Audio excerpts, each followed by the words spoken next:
Alright, this is how to use launch control in your Camaro. First off, you want to make sure you're in the right track. In the mode, which is track. So I'm going to push this. It's going to say track.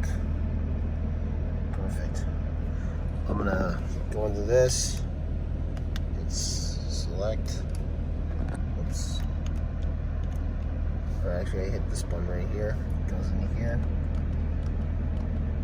It's options. I'm going to scroll down.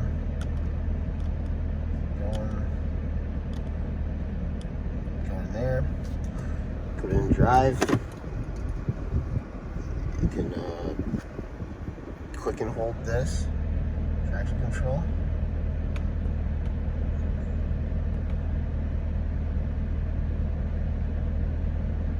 This is actually kind of annoying, to be honest with you, because sometimes it doesn't work.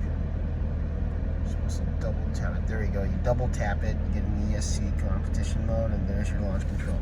So to apply it, press and hold the brake.